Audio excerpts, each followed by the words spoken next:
12ই ফেব্রুয়ারি যে নির্বাচন অনুষ্ঠিত হতে যাচ্ছে বাংলাদেশে, এখানে আমাদের ভোট কিন্তু দুইটা। একটা হলো গণভোট আর একটা জাতীয় সংসদ নির্বাচন।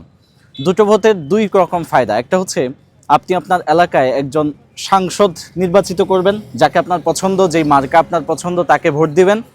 আরেকটা হলো গণভোট। গণভোটটা আসলে কি?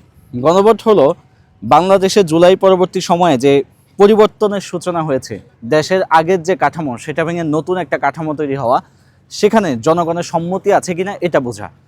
কিছু কিছু সময় সরাসরি সংসদ সদস্য মানে ওই 300 জন ডিসাইড করে দেয় জনগণ কি ভাবছে, কোন আইনটা জনগণের জন্য প্রযোজ্য। কখনো কখনো সেটা শুধু 300 জনের উপর না দিয়ে সারা বাংলাদেশের প্রত্যেকটি জনগণের উপর এই দায়িত্বটা চলে আসে। গণভোট হচ্ছে আপনার সেই দায়িত্বের জায়গা। অর্থাৎ দেশের একজন নাগরিক হিসাবে আপনি দেশ নিয়ে কি ভাবছেন সেটাই সেখানে আপনি প্রকাশ করবেন। হ্যাঁ এবং না দুটো ভোট দেওয়ার সুযোগ আছে। দেখেন, ব্যাপারটা হলো রাষ্ট্রের অবকাঠামোতে বড় রকমের চেঞ্জ আসছে, পরিবর্তন আসতেছে। যেমন আমাদের কাঠামোটা এমনভাবে তৈরি হয়েছে যে এখানে স্বৈরাচার অটোমেটিক তৈরি হয়। একজন ক্ষমতায় গেলে তার কাছে পুরো ক্ষমতা কুক্ষিগত হয়। কেমন হয়? একজন রাষ্ট্রপ্রধান চাইলে সে সারা জীবন রাষ্ট্রপ্রধান থাকতে পারে, এমন কোনো বিধিমালা নাই যে তাকে লাগাম টেনে ধরবে, তার ক্ষমতার লাগাম টানবে, এরকম কোনো বিধি কিন্তু নাই। এই গণভোটে এরকম একটা বিধি তৈরি হচ্ছে, সেটা হলো একজন মানুষ 10 বছরের বেশি ক্ষমতায় থাকতে পারবে না।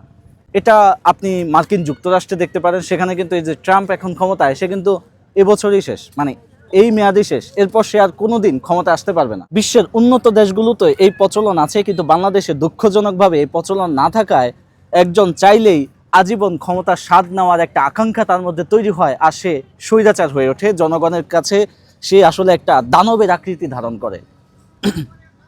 ফলশ্রুতিতে ক্ষমতার একটা নির্দিষ্ট লাগাম থাকা দরকার।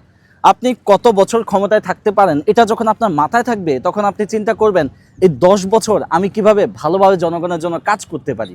এই গণভোটে এই জিনিসটা ডিসাইড হবে। আপনি কি চান যে আপনার রাষ্ট্রপ্রধান 10 বছরের বেশি ক্ষমতায় না থাকুক, সে স্বৈরাচার না হয়ে উঠুক? তাহলে অবশ্যই গণভোটে হ্যাঁ ভোট দিবেন। আর যদি আপনার মনে হয় যে না, বর্তমানে আপনার পছন্দের যে রাষ্ট্রনায়ক হবে সেটা হতে পারে তারেক রহমান, হতে পারে অন্য কেউ, জামাতে ইসলামের শফিকুর রহমান, আপনি চান যে তিনি সারা জীবন ক্ষমতায় থাকুক, তাহলে আপনি গণভোটে না ভোট দিবেন। ব্যাপারটা খুবই সিম্পল। গণভোটে হ্যাঁ ভোট দিলে আপনি রাষ্ট্রের এই যে সংস্কার কাঠামো সেটাতে অংশীদার হবেন। আর যদি না ভোট দেন, তাহলে বাংলাদেশ আগে যেমন ছিল সামনেও তেমনই থাকবে।